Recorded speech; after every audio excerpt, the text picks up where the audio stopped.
otro intento más. Vamos a hacer el desarrollo de la evolución.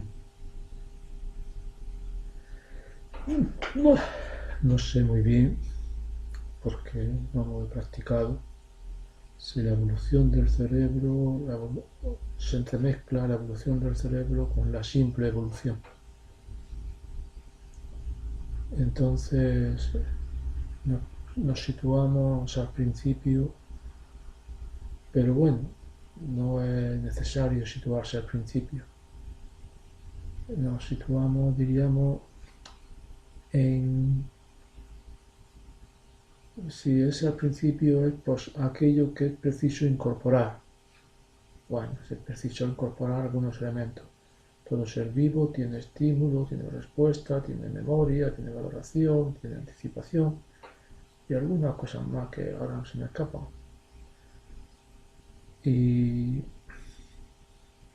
Pero si vemos también ya el ser vivo desarrollado, también vemos las mismas características, o sea que también vemos lo que pasa que está ya elaborado, incluso la memoria ya está diversificada. A ver si consigo que esto se oiga bien, que no haya ruido. Bien, entonces tenemos algunos elementos. Uno de los elementos primero, el elemento primero que siempre, bueno, que en un principio yo lo repetía de rutina, ¿qué se puede decir del estímulo? Pues nada, nada prácticamente.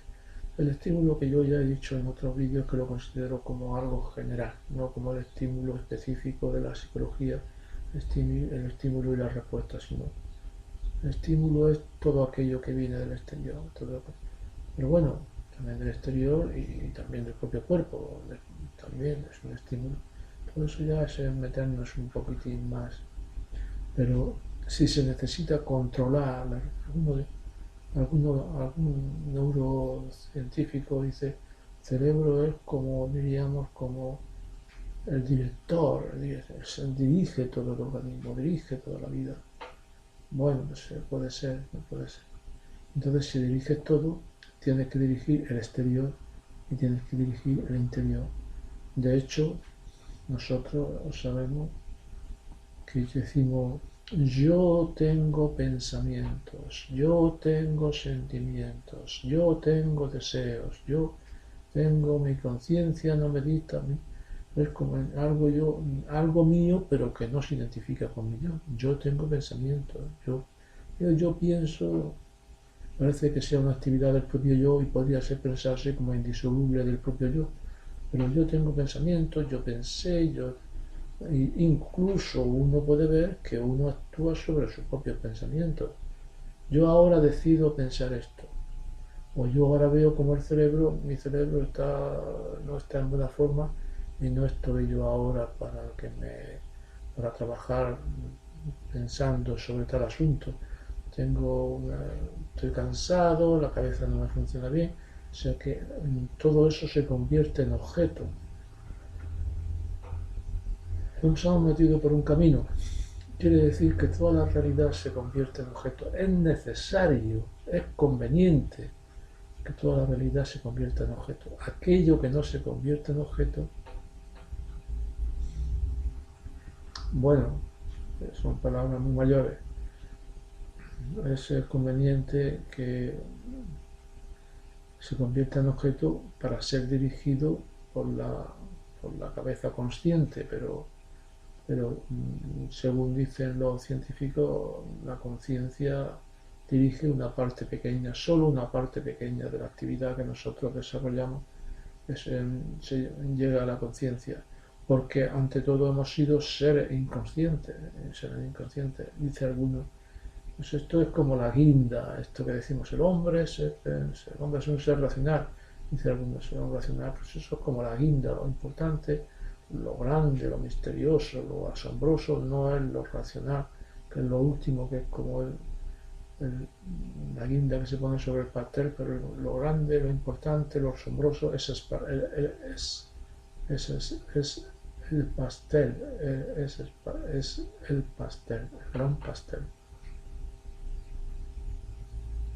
Eso no, eso es, por el camino este nos llevamos a la elucubración sobre el yo.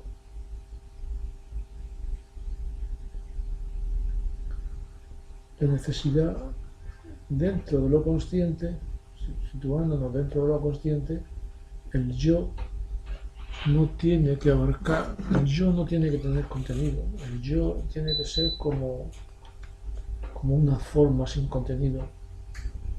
En la medida que tenga contenido, en esa medida el yo es esclavo. El yo tiene que ser libre, cuanto más libre mejor.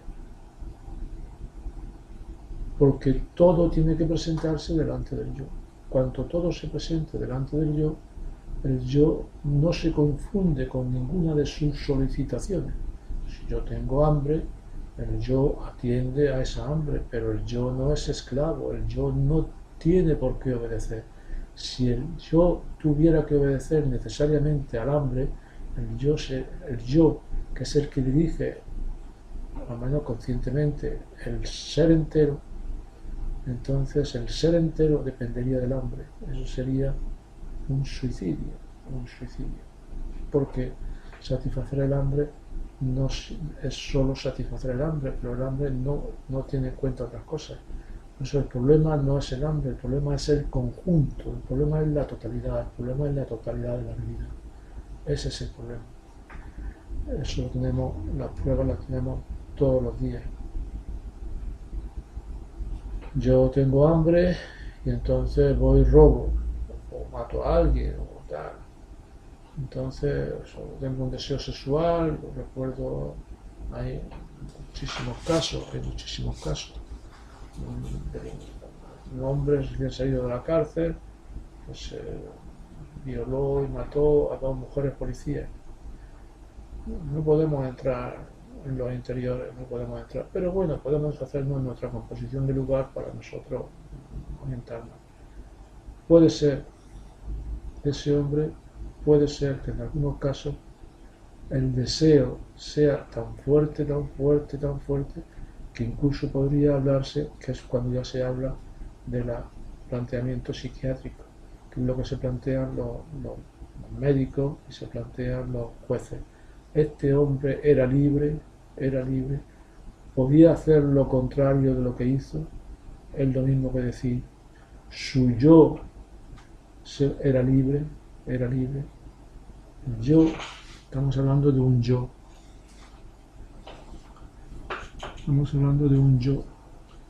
su yo era libre, hablamos de un yo abstracto, un yo que es un punto, de un yo que es un nada, de un yo que es un vértice.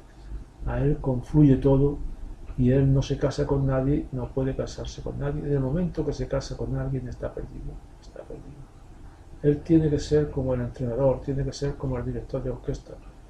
Y tiene que tener también mano izquierda. Lo dicen. Porque el yo puede llegar, que es, digamos, el yo es la razón, es la conciencia, es lo artificial, es el pensamiento, es la voluntad, es imponerse al cuerpo, por decirlo así, imponerse a todo lo demás. Yo no tiene ningún contenido. Yo es imponerse a todo, es imponerse al cuerpo, con sus deseos, con sus necesidades, es imponerse a la conciencia, es imponerse a la realidad. El yo es imponerse a todo, no es imponer. Tiene la capacidad de imponerse, pero el yo tiene que contemporizar. El yo tiene que contemporizar. El yo no está diseñado para sostener un ataque frontal. Entonces, por ejemplo, se dice, el cuerpo tiene sus necesidades. El cuerpo, por ejemplo, hay una de las necesidades más importantes por los hombres, por ejemplo, puede ser la necesidad sexual, pongamos por caso. El yo puede plantearse en reprimir de frente la necesidad sexual. Es una locura, en muchos casos es una locura. Es una locura que conduce a la locura. Entonces, a veces el orgullo del hombre, la vanidad, o si se quiere, el afán de grandeza, porque el hombre tiene su grandeza, pone su grandeza en este control, en este control.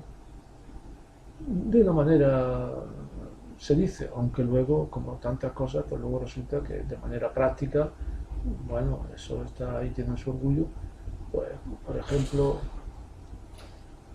ahora estos días me escuchaba un vídeo sobre los sumerios,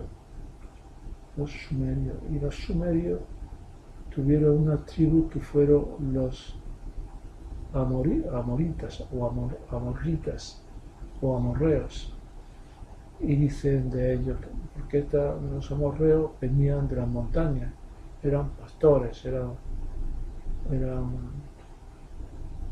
a ver, pues el micrófono, cómo se comporta, si lo dejo así, o sea que baja mucho, yo creo que así puede escucharse un poco mejor. Entonces decía, pues los amorreos eran pastores que vivían en la montaña, y entonces los sumerios, por decirlo así, los despreciaban, se burlaban, los menospreciaban, en concreto diciendo, no viven en casas,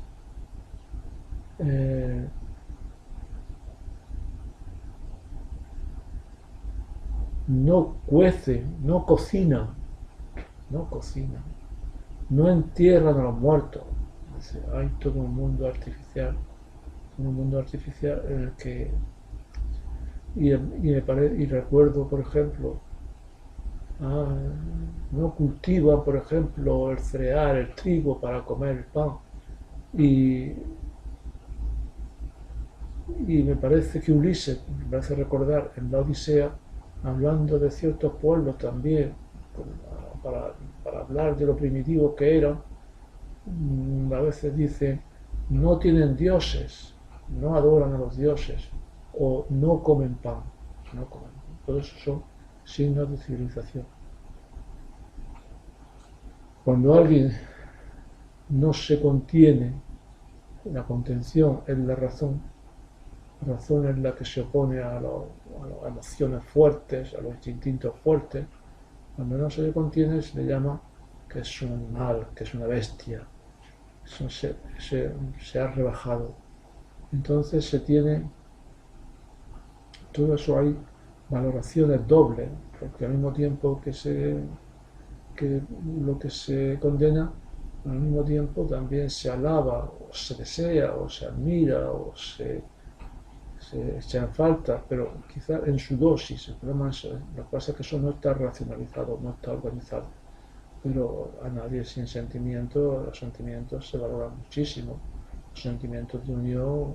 Entonces los sentimientos, los instintos, las emociones, los impulsos elementales, todo eso está quizá en la misma órbita, lo que pasa es que son graduaciones. Entonces, pero hay, por ejemplo, unas limitaciones que son corrientes de nuestra vida cotidiana. Es la casa, el aseo, la manera de comer, la manera de beber, la manera de comportarse. Todo eso son, bueno, el hecho de beber, no estar una comida con el tenedor, con el cuchillo, cogerlo de esta manera, cogerlo de la otra. No se puede beber el vaso de un golpe entero con mucha sed. No se puede empezar a comer el plato por el principio que está más cerca, sino que hay que empezar por el final, por la parte más lejana a ti. No hay que agachar la cabeza hacia el plato, sino la cuchara hacia la boca, hacia arriba. Todo va hablando del dominio de sí y lo que es la independencia de la parte del hombre como independiente de sus impulsos. Cuando hay una dependencia de los impulsos, cuando vemos que un hombre pues, se enfada a la mínima y hace una pelea grandísima y hace unas consecuencias, un orgullo, un furor, un odio, todo eso lo vemos como primitivo. Eso ha tenido su desarrollo, pero luego se mezcla con esta segunda parte. Bueno, todo eso era hablando a partir del yo. El yo que tiene sus solicitaciones. Hemos entrado por ahí, no pensábamos hablar tan rápido sobre el yo, pero podemos hablar sobre el yo, que un yo y sus aledaños, por decirlo así, puede ser el tema. Porque, bueno, ya se ven ustedes que es cosa, a veces se dice, ¿quién eres tú? Se está preguntando por el yo. Pues yo nací en el año tal, mira, estas son mis fotos, estas son mi padre, esta es mi madre, yo esta es la casa en la que yo viví, esta es mi biografía. También forma parte de mi yo, mis deseos, mi futuro, mis proyectos, todo eso también, todo eso soy yo. Pero ese yo no tiene, en principio, no tiene nada que ver con el otro yo, con el otro yo que decide, el otro yo que dice que a él se le presentan todas las solicitaciones. Se le presenta la moral como una presión, se le presenta la realidad como otra presión, se le presenta el instinto como otra presión. Yo ahí soy un poco discrepante con Freud, que decía que el yo era principio de realidad. Yo veo el principio de realidad como un elemento más de los que se presentan delante del yo, y el yo decide. La realidad es un elemento más. Hay cierta duda, por ejemplo, si incorporar lo que Freud llamaba el ideal del yo con la moral. ¿Es lo mismo el ideal del yo con la moral? Parece que no, parece que no. Hay a veces uno como una idea de sí mismo, pero vamos, yo no lo veo tan una idea de sí mismo. Uno se exige cosas, por ejemplo, o quisiera ser así, o quisiera ser de esta manera, pero ¿de dónde le viene esa manera de ser? No, ese es posible que sea una manera de ser social. En la sociedad sí hay unas valoraciones en la sociedad acerca de lo que una persona debe ser, cómo debe ser. No lo sé, ahora mismo no lo sé. Pero bueno, seguimos por el tema y entonces estamos con el asunto de el yo directivo y el yo dirigido. Aparecen uno como activo y otro como pasivo, pero tenemos que ver las cosas, porque el yo biográfico, que es el yo pasivo, llamamos yo pasivo, pero que, bueno, es pasivo como es pasivo, por ejemplo, un teniente que se presenta en el Estado Mayor y dice, mi tropa necesita urgentemente gasolina porque los coches, los tanques están todos aparcados y el enemigo nos va a comer. De esa manera es pasivo. Él no decide, él solicita. Entonces, todo el yo biográfico parece un yo que solicita. Solicita ante otro yo. Le llamamos yo, pero podría llamarse de otra manera. Nosotros en el lenguaje corriente hablamos del yo y yo mismo. Yo me dije a mí mismo, o el yo y el sí mismo, o el yo y mí mismo. Yo soy yo y mi circunstancia. No sé, desde nuestro punto de vista ya se queda corta. Se queda corta. Pero no sabemos todavía. Este yo, ¿cuál es el papel de este yo? Este papel, ¿cómo decide?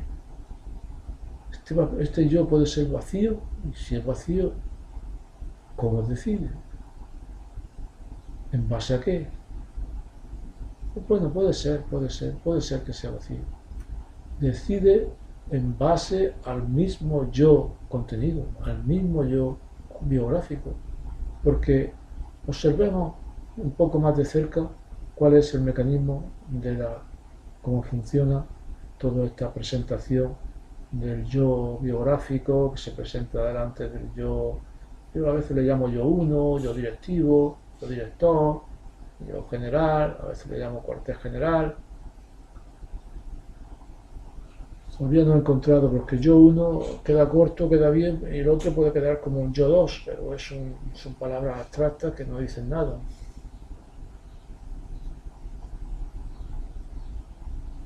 No, podemos que situarnos en situación y bueno, de esa manera podemos a lo mejor vislumbrar algo. ¿Cuál es la manera como el yo 2 o el yo biográfico o el yo autobiográfico solicita? Bueno, ya se supone que el yo no solicita de manera total. Y además el yo biográfico tiene solicitaciones desde el pasado que están presentes. Es decir, lo que yo he sido, eso sigue siendo, eso sigue estando ahí, eso está guardado, y yo también, mi conducta presente está en base al presente, al futuro y al pasado. No, eso ahora mismo depende, todo depende, todo no tiene la misma correlación. Hay decisiones que si yo me levanto o no me levanto es una decisión a lo mejor que tomo, pero no interviene ahora, por ejemplo, todo mi, todo mi pasado, todo mi presente y todo mi futuro. Pero hay decisiones en las que, ¿no? que todas las decisiones no son igual. Hay una solicitud. Ahora mismo, por ejemplo, hay un pensamiento que se me presenta, dejando aparte la parte inconsciente, que dicen la parte consciente, dicen los neurobiólogos que la buena parte de las decisiones conscientes están tomadas ya de manera inconsciente. Pero bueno, nosotros no entramos ahora en esa parte, vamos a suponer que estamos en la parte de la conciencia. Incluso dicen que están tomadas antes en la parte de la conciencia. La conciencia viene a refrendar, pero le queda un margen, Ese decalage que dicen los franceses, esa diferencia de tiempo es la oportunidad, es la salvación. Es decir, se ha tomado la decisión, pero todavía queda un mínimo para volverse a traer. En ese mínimo hay mucho, es poco, pero es mucho, que es la posibilidad de que esa decisión todavía no sea la última. Normalmente, pues pueden ser las últimas, no pasa nada, pero hay casos graves, hay casos más importantes, y entonces a veces hay que parar. Pienso yo que va por ahí, me parece haber entendido yo eso. Bueno, entonces aquí tenemos el asunto de cómo se presenta el yo contenido, el yo biográfico, el yo autobiográfico, cómo se presenta delante del yo uno, el yo directivo, el yo director. El sí mismo se presenta delante del yo. Tenemos los ejemplos. Usted puede, a veces pongo el ejemplo del cuartel general. El cuartel general, ese viene el capitán que tiene una compañía a su cargo, se presenta, buenos días, ahí están ustedes y yo estoy aquí. Y yo con mis palabras les transmito el contenido. Mis palabras se dirigen a la realidad, una realidad señala una realidad etérea, imaginaria, que está solamente en el contenido de las palabras, y ustedes la captan. Yo les transmito mi deseo a través de un mundo imaginario, a través de un mundo virtual, porque yo, contacto físico no hay. Incluso la carta escrita o digamos la palabra es, yo con la palabra creo un mundo, sugiero, apunto a un mundo imaginario que ustedes captan porque como se comparte el lenguaje, entonces el lenguaje se comparte también, se comprende, se puede compartir el mundo, ese mundo al que el capitán señala. Pero usted está allí y yo estoy aquí. Y a través de ese mundo imaginario se hace el contacto. Entonces el general sabe, entonces capta el sentido de las palabras, comprende el mundo imaginario, ve el mundo imaginario a través de las palabras, ve la situación y entonces la valora y la incorpora, la somete a decisiones, a estudios, a consideraciones. Bien, esa es la manera. Son dos seres distintos que están enfrentados uno al otro y tienen que comunicarse. Comunicarse quiere decir hacerse partícipes de una realidad. La preocupación del capitán tiene que llegar hasta el general. ¿Y cómo? Si son seres separados. Bien, entonces, ¿cómo llega la preocupación de el hambre al yo? ¿Cómo llega la preocupación de cualquier deseo? ¿Cómo llega la preocupación? El hambre es el cuerpo, pero puede ser lo mismo también, que puede ser la realidad que está de fuera. Pues ahí oigo un tumulto que de lejos hay algo extraño que está pasando. Entonces, todo eso está llegando al yo, desde la realidad, desde el exterior, llega al yo. El yo, no sé si será el yo, ¿quién considera eso? ¿Quién considera? El principio de la realidad, llamamos principio de realidad, pero ¿quién elabora la realidad? Es posible que sea el yo directivo, es posible que sea él. El yo directivo tiene la siguiente facultad.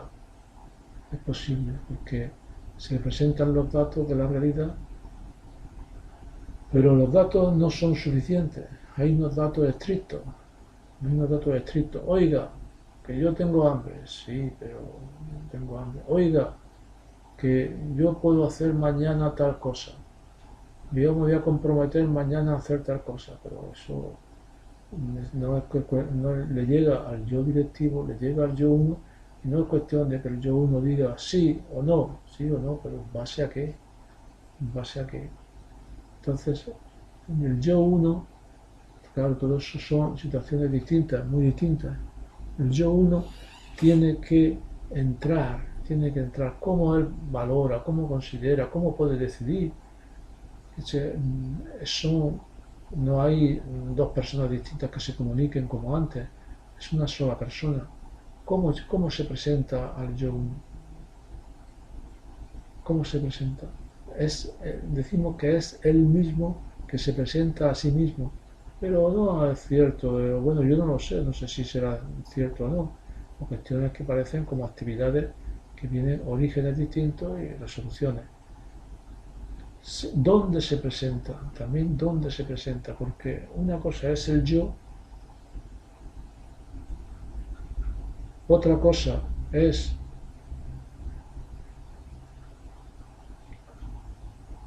diríamos, todo el conjunto de la totalidad, el conjunto de los elementos que se presentan delante del yo. Pueden tener su causa física, puede ser su causa física en el exterior, puede ser un ruido, puede ser un dolor de muela, puede ser... El dolor de muela se siente en la muela y luego se presenta en la conciencia. Ese dolor va al cerebro y el cerebro lo presenta. Le llamamos conciencia, pero es que conciencia es conciencia en sentido estricto. Conciencia, si la conciencia quiere decir subjetividad, quiere decir interioridad, sí. Pero si la conciencia quiere decir consciencia, no. Y si quiere decir conciencia moral, tampoco. Se presenta en la conciencia como interior, como espacio interior, como subjetividad. Yo ahí es lo que veo yo, ahí es donde veo que se presenta todas las solicitaciones que se presentan delante del yo, se le presentan como delante. Yo tengo un dolor de muela. ¿Qué quiere decir eso? ¿El yo está separado del dolor de muela? ¿Qué quiere decir? Como igual que se presenta el capitán delante del general, ¿se presenta el dolor de muela delante del yo? No, no. ¿Llegan a confundirse el yo y el dolor de muela? No, no pueden confundirse jamás. Pero no son extraños, tampoco son extraños. ¿Cómo llega el yo a saber? Primero tiene que hacer una consideración, tiene que hacer una evaluación. ¿Cómo puede decidir si yo voy al médico, si no voy al médico, si el dolor es muy intenso, si cómo se cura o cómo no se cura, a qué hora es, cuáles son las consecuencias de buscar una farmacia, si interesa esperar o no interesa esperar? Todo eso, no es solamente hay un dolor de muelas, sino que hay una multitud de circunstancias colaterales que tienen que ver con el dolor de muelas, según que se va a hacer esto, según que se va a hacer esto, se va a hacer lo otro, pero según cómo sea el dolor de muelas y según lo que se va a hacer, que sea repercusiones o no. Y luego, todo eso que yo considero acerca del dolor de muelas tiene que evaluarse en función de otras alternativas, otras pulsiones, otros deseos, otros elementos del conjunto, de la totalidad de la realidad que están presentes también en la conciencia o en lo que yo llamo interior. Yo tengo un dolor de muelas, pero a lo mejor resulta que me persigue la policía y entonces tengo que decir, olvídate del dolor de muelas. Bueno, me da igual que tenga dolor de muelas como si tengo aquí, me están sacando del juicio. Resulta que yo primero tengo que salvar la vida o alguien me está persiguiendo con un puñal y me olvido del dolor. Llego a olvidarme del dolor de muelas. Me puedo llegar a olvidar del dolor de muelas porque el dolor de muelas es un dolor cerebral, es un dolor que produce el cerebro en el interior. Entonces, el yo no puede identificarse con el dolor, pero el yo tiene que saberlo, cómo se hace, tiene que hacerse cargo, tiene que hacer cómo se hace cargo. El yo es un producto del cerebro y el dolor de muelas es un producto del cerebro. Están muy cercanos, no hay que ir muy lejos. El yo se abisma en el dolor de muelas cerebral. El yo persigue, considera, diríamos, entra en el dolor de muelas cerebral, entra en el dolor de muelas en el cerebro. Entonces ve el dolor de muelas, pero las ve con todas sus ramificaciones y echa un vistazo a la totalidad. Cuando hay que, en la medida en que sea relevante, que no hay siempre que estar mirando con la totalidad. La totalidad es, como lo hemos indicado, es la totalidad del presente, la totalidad del pasado y la totalidad del futuro. Pero esas totalidades no son siempre relevantes de la misma manera. Hay momentos, hay decisiones que tienen que ver, tienen que ver con todo lo que yo he sido, con la imagen de mí mismo, que tienen que ver con todo mi pasado, que yo he construido sobre mí mismo, que tienen que ver con mis proyectos, que a veces algunos proyectos se pueden venir abajo por si yo me comporto de cierta manera, o que pueden interferir, pero otras veces no, hay pequeñas decisiones que no tienen nada que ver. El dolor de muelas a lo mejor no tiene nada que ver con una conciencia moral, pero a lo mejor si yo ahora me quedo con el dinero del supermercado, por ejemplo, cuando resulta que la muchacha se ha equivocado y me ha dado un dinero de más, o no me ha cobrado un dinero y ahora resulta una cosa no me la ha cobrado, ahí tengo un conflicto con una parte de mí mismo, sobre todo. No tengo mejor conflicto, tengo un conflicto en parte con el futuro en el sentido de decir lo que yo seré en el futuro, la mirada que yo dirigiré a mí mismo en el futuro.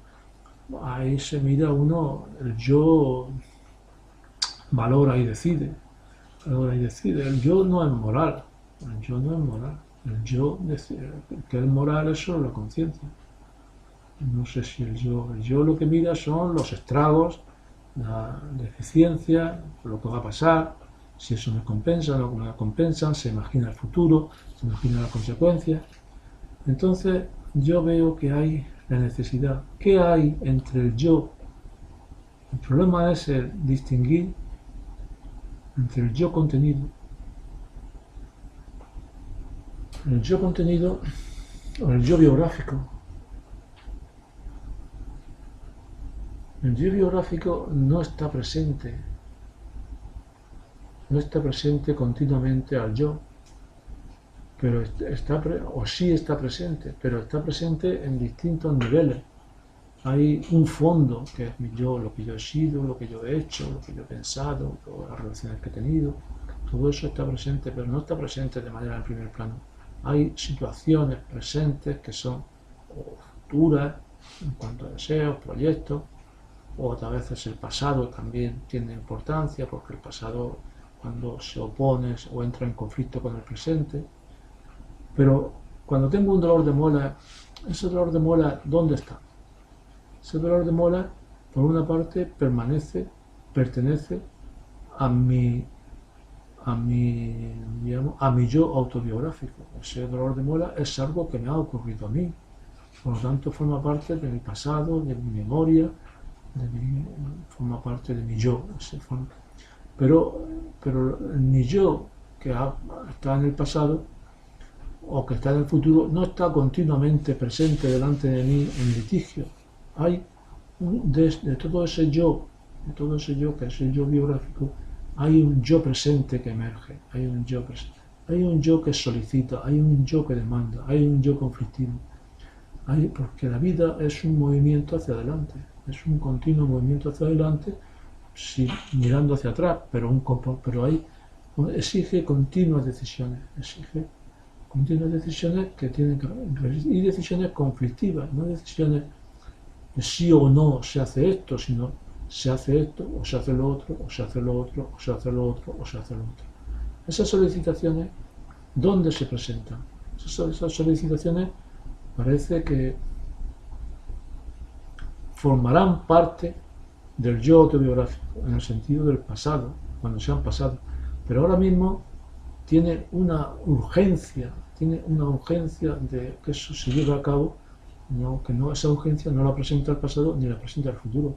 Los planes para el futuro pues están ahí, son tales y cual, y tienen su presión, y el pasado tiene su presión. Pero hay una urgencia de la vida, una urgencia de que ahora mismo tengo que comer. Eso no tiene, parece que no se presenta en el mismo lugar, de la misma manera que se presenta el yo autobiográfico, o sí, es el mismo yo autobiográfico. Bueno, esto nos lleva, todo eso nos lleva a la idea de que tiene que haber como un interior, lo que llamamos subjetividad, un lugar ideal, un lugar virtual donde se viven las cosas. Eso es lo que llamamos subjetividad, o llamamos interior. Llamamos subjetividad porque, bueno, eso es como yo tengo un cuerpo, pero tengo también una vida interior, se puede decir una vida interior, tengo pensamientos, todo eso son el lugar donde se manifiesta pues lo que me ocurre, pero que me ocurre que lo vivo a nivel psicológico, y también vivo el pasado, vivo el futuro, vivo el presente, a veces desconectado de los propios hechos, algo que me ha ocurrido, yo lo sigo dando vueltas, lo sigo viviendo, me sigue alterando. ¿Dónde me sigue alterando? Entonces, la emoción, dice, es el cuerpo que se reacciona, el cuerpo que se mueve, el cuerpo que se altera. Pero la transmisión de la emoción a la conciencia, si quiere, o a la subjetividad, es el sentimiento. Yo tengo un sentimiento. ¿Ese sentimiento qué es? Ese sentimiento ¿dónde está? Entonces a eso le llamo. Pero desde aquí, desde este planteamiento, desde este punto de vista de acerca de si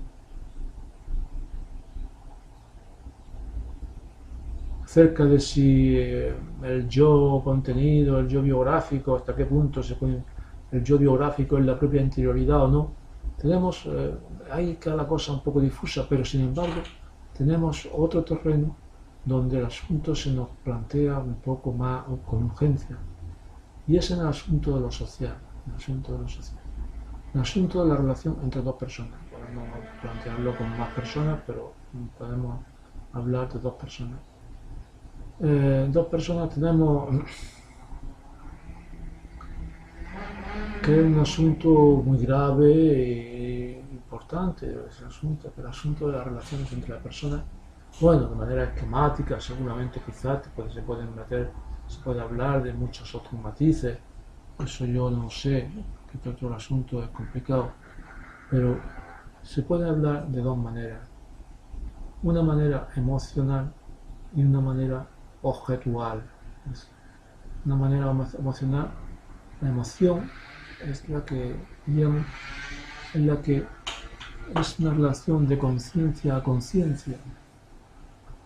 Ahí llamamos conciencia o llamamos interior, porque la conciencia puede confundirse con la conciencia moral o con la consciencia. La consciencia, yo soy consciente pero esa consciencia, precisamente, esa consciencia tiene que ver con la objetualidad, no tiene que ver con la unión emocional. Nosotros tenemos dos cerebros, son fundamentalmente dos maneras de funcionar. Una manera emocional y una manera racional, se puede llamar también objetual. Son dos maneras de poner. Nos podemos situar en una o en otra. Y cada una de ellas tiene sus ventajas y sus inconvenientes. Y cada una sirve para una cosa y para la otra. La manera emocional, pues es la manera como nos hemos desarrollado, bueno, la manera como hemos evolucionado para tomar decisiones rápidas, esto es bueno, esto es malo, la vida es urgente, pero luego eso en cuanto diríamos decisiones instintivas, rápidas, pero sobre esas decisiones instintivas y rápidas se ha desarrollado una conciencia emocional, una conciencia emocional. Esa conciencia emocional que es una posición inconsciente de nosotros mismos e inconsciente del otro. Es como el yo solamente aparece, la conciencia de sí mismo, el elefante que se mira en el espejo, o el mono que se mira en el espejo. Vamos a ver si el yo, el mono, tiene conciencia de sí mismo. Entonces le ponemos una señal allí, que él no puede verse aquí, le ponemos una señal aquí en la frente, y entonces cuando ve esa imagen en el espejo con una manchita roja, si él se toca aquí, dice voy a ver yo, si yo tengo la mancha aquí, que estoy viendo allí, porque lo que estoy viendo allí es yo me estoy viendo allí a mí mismo, aquello no es otro. Eso es la conciencia del yo. Esas dos maneras que parece que hay fundamentalmente, dos maneras de plantearse la relación, el contacto con los otros. Una manera emocional y una manera racional u objetual. Llamamos objetual porque la manera racional, según yo veo, que yo no lo sé porque yo soy ignorante, todo eso es un tópico, pues funciona convirtiendo al otro en objeto. El objeto, cuando hay un objeto, hay un sujeto. El objeto solamente puede ser conocido, o ese ser exterior solamente puede ser conocido en la misma medida en que se separa de uno mismo. Se separa, se aísla del sentimiento, se aísla de la emoción. Por eso el conocimiento racional es un conocimiento sin sentimiento, es un conocimiento. Por eso los científicos lo dicen, eso es conocimiento científico también. Los científicos lo dicen. La ciencia no dice sobre las cosas si son buenas o son malas. Dicen cómo son y ni siquiera dice por qué son. Dicen cómo son, pero no dice si son buenas o malas. No tiene eso. Dice se aísla de la emoción, se aísla del sentimiento. Dice esto es así, esto funciona así de esta manera. Esto es una pistola, esto funciona de esta manera. Y esto puede ser bueno si se usa para una manera buena, puede ser malo si es una manera mala, pero no hay una cualidad dentro del conocimiento de las cosas, no hay algo que diga, yo he descubierto que esto es, entre sus cualidades, entre sus características está la bondad. No, eso en las cosas no está. Bueno, ya hablando del mundo humano, entonces tenemos esas dos características de la relación. Una relación de unión, porque de unión ya yo por eso llamo una unión, una relación emocional. Antes de la relación de objeto que obtuvimos con el cerebro racional, teníamos una relación emocional. El perro se relaciona emocionalmente con otro perro, el león se relaciona emocionalmente, pero emocionalmente no quiere decir como nosotros nos relacionamos emocionalmente con los otros, pero esa emoción puede ser doble, puede ser de atracción o de repulsión.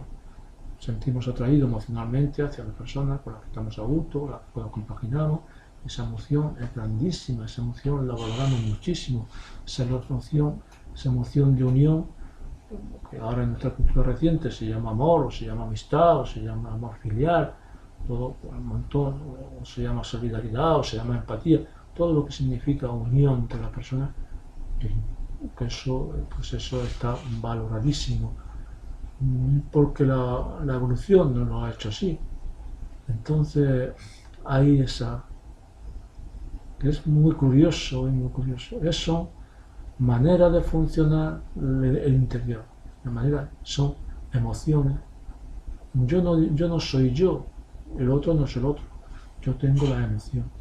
Imagínate que estás con tu pareja, dos jóvenes muy enamorados, unidos, sentados, unidos, abrazados, las cabezas cercanas. Eso es emoción, eso hay. ¿Qué es lo que pasa en ese momento? Pues hay una continuidad de los interiores. Por eso yo veía como la necesidad. Cada uno tiene su yo biográfico, pero al mismo tiempo parece ser hay como un presente en el que